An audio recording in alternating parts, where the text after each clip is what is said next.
Class 10 में हम पढ़ रहे हैं वैदिक गणित को। और वैदिक गणित के अंतर्गत हमने सबसे पहले निखिलम विधि से भाग देना सीखा है। उसके बाद में किसी संख्या का वर्ग कैसे निकालते हैं वैदिक विधि में, और उसके बाद में घनफल पढ़ा है।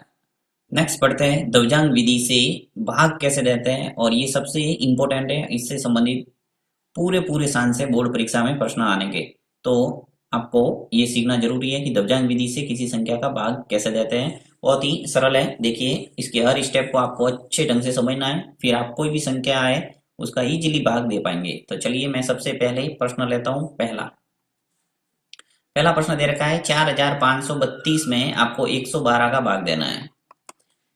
4532 में भाग देना किसका? 1 और 2 का। अब इसके अंदर देखिए क्या है, दवजांग विधि है। तो दवजांग विधि के अंदर आपको क्या करना है, एक अंक को ध्वज के रूप में रखना है और दूसरी जो जितनी भी संख्या है उसको रखना है मुख्यांक। देखिए यहाँ पे मैं इसके कॉलम बना देता हूँ। भाग देने के लिए आपको जिस प्रकार से निखिलम विधि में किस ढंग से आपने कॉलम बनाए थे उसी प्रकार यहाँ पर भी कॉलम बनाने, प्रथम द्वितीय और तृतीय। तो यहाँ पे सबसे पहला काम जो होगा वो है ये जिसका भाग देना है, यानी 112 का अपन को भाग देना है 4532 के अंदर।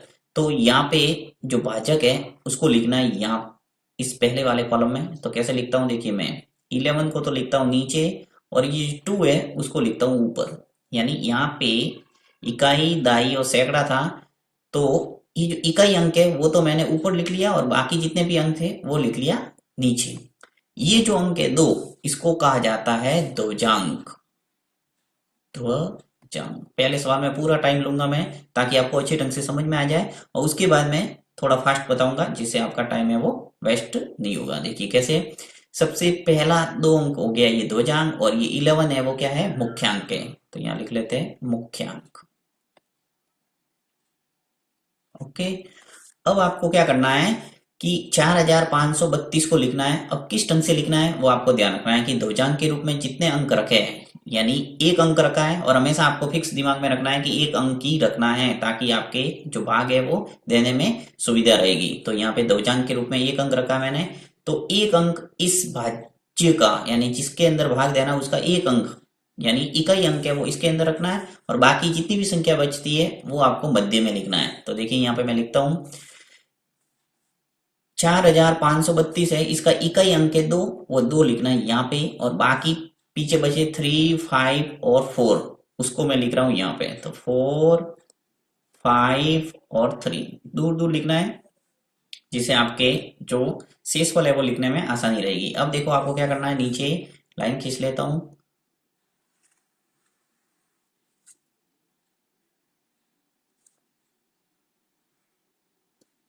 यहाँ पे तो आ जाएगा अपने भागफल और यहाँ आ जाएगा शेषफल। अब स्टेप शुरुआत करते हैं स्टेप की, कि सबसे पहले आपको क्या करना है। तो मैं यहाँ आपको संकेत के रूप में लिख के बताऊंगा ताकि इजीली समझ में आ जाएगा। फिर संकेत लिखने का काम ही नहीं, परीक्षा में आप सीधा भी कर सकते हो।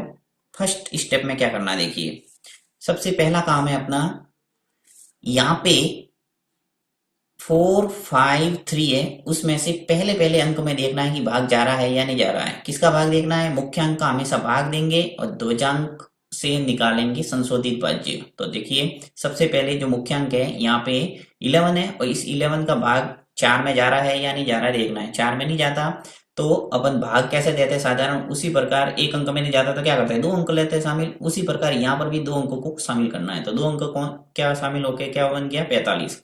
4 और 5 मिलके क्या हो गया, 45। इस 45 के अंदर आपको भाग देना है किसका, 11 का। तो देखिए मैं दे देता हूँ 45 के अंदर भाग दूंगा मैं किसका, 11 का। 11 का भाग देंगे तो क्या आ जाएगा, देखिए भागफल। भागफल क्या आ गया, 11 का भाग देंगे 45 के अंदर तो भागफल आ जाएगा 4। 11 4 जा क्या हो जाएगा, 44। यानी 45 में से एक चला जाएगा तो क्या आ जाएगा, 44 चला जाएगा तो क्या आ जाएगा, शेषफल 1। तो यहाँ लिख लेता हूं मैं शेषफल। शेषफल हो जाएगा 1। अब भागफल तो लिखना है नीचे और शेषफल लिखना है नेक्स्ट अंक से आगे। देखिए यहाँ भागफल मेरे पास 4 आया, वो मैं लिखूंगा यहाँ पे, और शेषफल क्या आया मेरे पास 1। इस 1 को लिखना है आपको 3 से आगे। ये 3 और 3 से आगे 1 लिखा है, क्योंकि 45 को अपन ने कवर कर दिया, 45 के अंदर भाग दे दिया है 11 का। नेक्स्ट अंक कौन सा है? 3। तो 3 से पहले आपको शेषफल को लिखना है, जितना भी शेषफल आता है वो आपको 3 से पहले लिखना है, राइट। अब क्या करना है आपको? एक नया भाज्य तैयार करना है, तो नया भाज्य। अब नया भाज्य कैसे बनेगा? ये जो एक और ये नेक्स्ट अंक जो भी मिलके पास पास में रखते हैं, तो कौन सा अंक बनेगा? 13। देखिए 1 और 3 मिलके कितने हो गए? 13। तो यहाँ आ जाएगा नया भाज्य 13। अब इस नया भाज्य के अंदर सीधा 11 का भाग ना देके इसका संशोधित भाज्य निकालेंगे, फिर उसके अंदर भाग देंगे। तो संशोधित भाज्य निकाल देता हूँ। संशोधित भाज्य आपको लिखना है, संशोधित भाज्य। अब संशोधित भाज्य कैसे निकालना है? ये जो 1 और 3 मिलके क्या हो गया? 13। इस 13 में से आपको घटाना क्या है? इस भागफल और ध्वजांक का गुणा करके। तो भागफल क्या है? 4, और 4 का गुणा इस ध्वजांक से करना है। ध्वजांक कितना है? 2। तो 4 का गुणा जब 2 से करूंगा तो क्या आएगा? 8। तो इस 13 में से 8 को घटाऊंगा, तो 13 में से 8 गए तो क्या बचा अपने पास? 5। अर्थात इस 5 के अंदर आपको भाग देना है अब 11 का। तो नेक्स्ट संकेत के रूप में जो नेक्स्ट स्टेप है वो हो जाएगी अपने पास, नेक्स्ट ले लेता हूं मैं दूसरी स्टेप। ये जो मेरे पास 5 आया संशोधित भाज्य के रूप में, इस 5 का भाग दूंगा 11। 5 में भाग दूंगा किसका? 11 का। तो 5 में भाग दूंगा वापस किसका? 11 का। अब देखिए 5 है वो छोटा है, भाग नहीं जाएगा, तो भागफल भाग कितनी बार जाएगा? 0 बार, यानी 0 बार चला गया। अर्थात आपके पास शेषफल जो बचा वो बच गया 5। यानी भागफल 0 है वो यहाँ नीचे लिखना पड़ेगा वापस, और शेषफल नेक्स्ट अंक से आगे। तो देखिए नेक्स्ट अंक यहाँ पे 13 को कवर कर दिया, तो नेक्स्ट अंक कौन सा बचा है? 2। यहाँ जैसे ही संख्या खत्म हो जाती है नेक्स्ट कॉलम में जाना है, तो यहाँ पे नेक्स्ट में 1 2 ही है, और 2 के आगे लिखना पड़ेगा आपको 5। ओके, यानी कि हमारे पास नया भाज्य वापस आ गया, नया भाज्य, और नया भाज्य बन गया 5 और 2 मिलके 52। ओके, और वापस यहाँ पे कैसे मैंने संशोधित भाज्य निकाला था उसी प्रकार यहाँ संशोधित भाज्य निकालना है। तो संशोधित भाज्य, संशोधित भाज्य क्या हो जाएगा? 52। 52 माइनस करना पड़ेगा आपको यहाँ पर भी वो का वो भागफल इंटू ध्वजांक। भागफल क्या है? वापस नेक्स्ट भागफल कौन सा आया था मेरे पास? 0। इस 0 का गुणा 2 से करेंगे तो क्या आएगा? 0।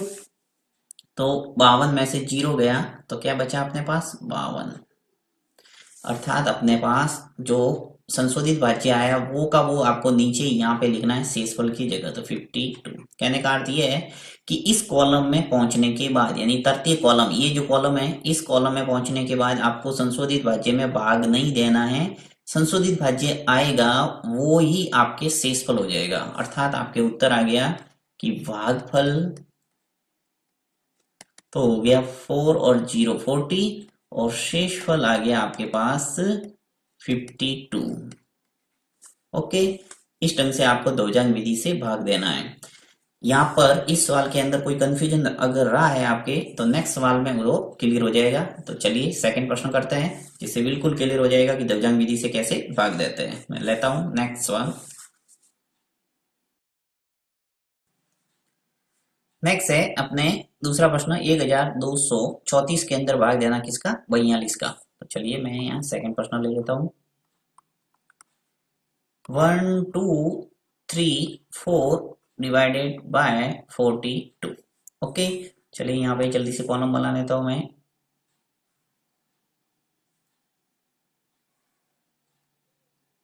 ये हो गया कॉलम।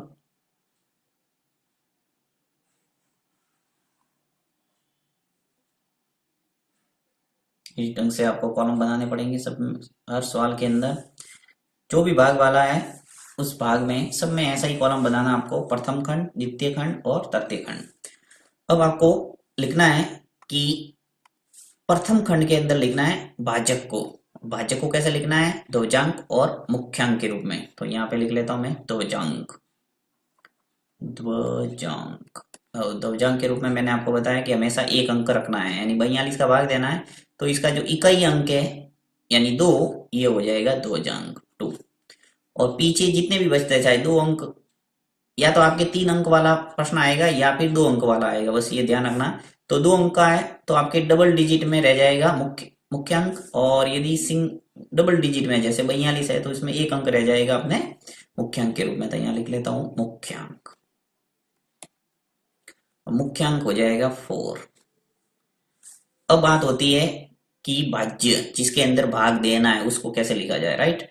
तो 1 2 3 और 4 इसको कैसे लिखना है, तो ध्वजांक के रूप में जितने अंक होते हैं उतने ही अंक तृतीय खंड में रखे जाते हैं, ये इसका रूल है ध्वजांक विधि का। तो यहाँ पे मैंने 1 डिजिट यानी 1 डिजिट को रखा है ध्वजांक के रूप में, इसलिए मुझे भाज्य का इकाई अंक है वो रखना है इसके अंदर, और बाकी सबको रखेंगे बीच में। तो 4 आ जाएगा इसमें, और पीछे बचे 3 2 और 1, इसको यहाँ पे कंटिन्यू लिखना 1 2 और 3। भाज्य पूरा आ गया, देखिए 1 आ गया, 2 आ गया, 3 आ गया और 4 आ गया, ये सभी पूरा भाज्य कंप्लीट। अब प्रोसेस स्टार्ट करते हैं भाग देने का। तो सबसे पहली स्टेप के अंदर क्या करना है, आपको भाग देना है किसका, मुख्यांक का। अब देखिए 1 और 2 एक में भाग जाएगा नहीं 4 का, इसलिए क्या करेंगे 2 डिजिट को शामिल कर दूंगा। तो 12 में आपको भाग देना है किसका, 4 का। तो इसका निकालना है आपको भागफल और शेषफल। अब देखिए 4 का टेबल बोलते हैं तो 4 3 जा 12 पूरा पूरा जा रहा है भाग, राइट। तो पूरा पूरा आपको भाग ना देके एक संख्या कम भाग देना पड़ेगा, यानी 4 2 जा 8 तक देना पड़ेगा, ताकि शेषफल अपने 4 रह जाए और इस अंक से आगे अपन आसानी से लिख सके। क्योंकि दूसरे सभी डिजिट को ही सॉल्व करना पड़ेगा, इसलिए इसको पूरा पूरा भाग ना देके आपको क्या करना पड़ेगा, एक अंक कम रखना पड़ेगा। यानी 4 का टेबल सिर्फ 2 बार बोलना है, तो 4 2 जा 8 हो गया, यानी भागफल 2 बार देना है, और शेषफल रह जाएगा, शेषफल 4 2 जा 8 यानी 12 लेस देन 8, 12 में से 8 गए तो क्या बचा अपने पास 4, तो शेषफल मैं रख देता हूँ 4। ओके, तो यहाँ पे भागफल तो नीचे लिखना है इसमें, और जो शेषफल है 4 वो लिखना है नेक्स्ट डिजिट से पहले। यानी 12 को मैंने कंप्लीट कर दिया, सॉल्व किया है, 3 से पहले इस 4 को लिखना है, इस 4 को क्या लिखेंगे 3 से पहले, तो 3 से पहले लिख लेता हूं 4। ओके, यानी आपके पास आ गया नया भाज्य। अब नया भाज्य क्या बना है अपने पास, 4 और 3 मिलके 43 हो गया। अब सीधा 43 में भाग ना देके क्या करेंगे, इसका संशोधित भाज्य निकालना पड़ेगा। तो संशोधित भाज्य निकाल देता हूं, संशोधित भाज्य, संशोधित भाज्य आ जाएगा आपके पास 43 लेस देन, देखिए इस 2 का गुणा किससे करेंगे, ध्वजांक से। यानी भागफल के रूप में जो भी राशि आती है उसका किससे गुणा करते हैं, ध्वजांक से, और जो भी आता है उसको घटा देते हैं भाज्य में से, नए भाज्य में से, तो हमें मिल जाता है संशोधित भाज्य। तो 2 और 2 का गुणा करेंगे तो क्या आएगा 4, 43 लेस देन 4 आ जाएगा आपके पास 39, 39 आ जाएगा। इस 39 के अंदर आपको भाग देना अब वापस मुख्यांक का। तो मुख्यांक क्या काम आया आपने, भाग देने के लिए। ध्वजांक क्या काम आया, संशोधित भाज्य निकालने के लिए। ये आपको दिमाग में रखना है, तो इजीली आपके सवाल है वो सही हो जाएगा। तो दूसरी स्टेप में ये जो 39 है, इस 39 को लेता हूँ, कलर चेंज कर लेता हूँ ताकि समझने में आसानी रहे। 39 के अंदर भाग देता हूँ किसका, 4 का वापस।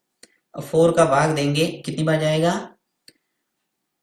4 9 जा कितना होता है 36, तो यहाँ आ जाएगा 9 बार, यानी कि इसके अंदर भाग चला जाएगा अपने 9 बार। तो यहाँ आ जाएगा भागफल 9, और 4 9 जा 36 होता है, तो शेषफल कितना हो जाएगा, 39 में से 36 गए तो शेषफल कितना आ गया 3। तो यहाँ लिख लेता हूं मैं शेषफल, शेषफल रह जाएगा 3। भागफल लिखना है यहाँ, और शेषफल लिखेंगे नेक्स्ट डिजिट से आगे। तो मैं लिख लेता हूं भागफल 9 और शेषफल 3 है। अब देखिए यहाँ पे सभी डिजिट है वो क्लियर हो गए, 4 से आगे लिखना पड़ेगा, तो 4 से आगे लिख लेता हूँ 3, अर्थात आपके पास आ गया नया भाज्य वापस, नया भाज्य। अब नया भाज्य 3 और 4 मिलके क्या हो गया 34। अब 34 से निकालेंगे अपन संशोधित भाज्य, संशोधित भाज्य, संशोधित भाज्य निकालने का प्रोसेस आपको समझ में आ गया होगा। क्या करना है, 34 में से क्या करूंगा मैं, 34 माइनस करना पड़ेगा आपको 9 × 2, 9 का गुणा 2 से कर दो तो कितना आ जाएगा 18। अब 34 में से 18 गए तो कितने बचे अपने पास 16, अर्थात आपके पास संशोधित भाज्य आ गया 16। ये 16 ऐसे के ऐसे आ जाएंगे इस तृतीय खंड के अंदर नीचे, क्योंकि मैंने आपको स्पष्ट कहा है कि इस बॉक्स में आके आपको भाग नहीं देना है, वापस 16 के अंदर इस मुख्यांक का भाग नहीं देना है, सीधा आपको जो लिखेंगी संशोधित भाज्य निकालेंगे वो का वो हो जाएगा आपके शेषफल। तो यहाँ लिख लेता हूं, अतः भागफल आ गया आपके पास, भागफल भागफल तो आ गया 29 और शेषफल आ गया आपके पास कितना 16। तो ये हो गए अपने आंसर।